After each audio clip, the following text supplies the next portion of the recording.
smaller dolphins. It's not in their nature. Yeah. Kind of large for that. One of them is kind of peck slapping sideways there on the right. So you can spread out on the right side. You can kind of spread out along the side there.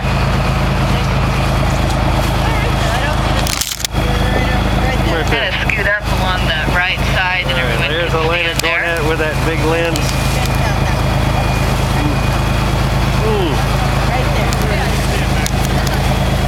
Anyway, they're about 12 feet long or so. They're whitish gray in color, large dorsal fin. Now there's maybe 60, 70 of them here. What you see on the surface is always about 3 or 4 times as many below. It's always exciting to see the dolphins. We're always looking for them, but we don't see them every trip because they move around a lot and they're not just in this area all the time. They don't migrate like the gray whales do, but they cover a large range up and down the coast. So they can range several hundred miles, and we can see them any time of year. Good look at the head at that one. Now these feed only on squid. They don't eat fish, so they have a really round, blood-shaped head rather than a long beak, because they don't need to grasp fish. They feed only on squid. They kind of suck them in. We don't know how they catch them. Some of the squid they eat are pretty large. Some of the Humboldt squid that are very abundant right now in the area are about 5-6 feet long, including the tentacles, and I imagine some are even bigger than that. They get a lot of their markings on them from the squid they eat, and a lot of the markings are kind of natural pigment, whitish gray in color. And they're closely related to the pilot whale, which also primarily feeds on squid. They're more of a deeper water dolphin, and we can see them close to shore here because of our canyon, our deep water close to shore. There's lots and lots of Humboldt squid, which is one of the larger giant squids around the area right now. And in fact, if you're at the dock when the fishermen come in, you might see some of that squid. So the Rizzo Dolphins have been around a lot, probably feeding on that squid.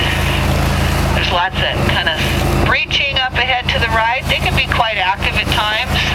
Tail slapping, breaching.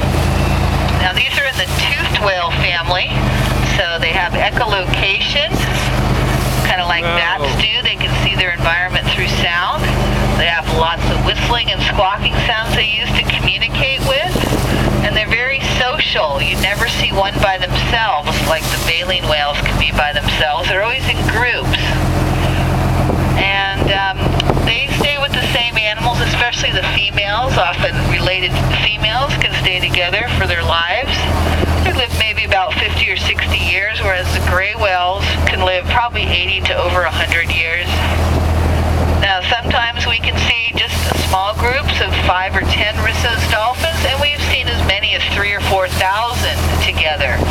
And so the group sizes vary. Sometimes they're spread out in small groups, and once in a while they gather in huge numbers.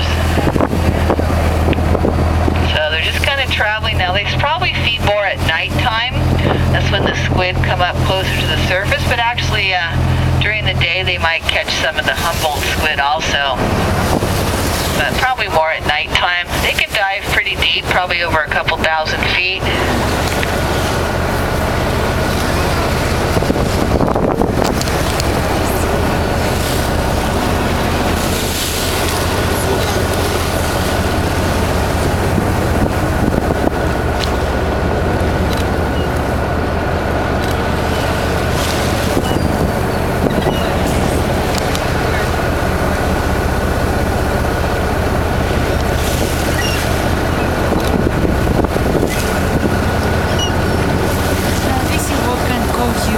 Motion significant focusing on the one before the way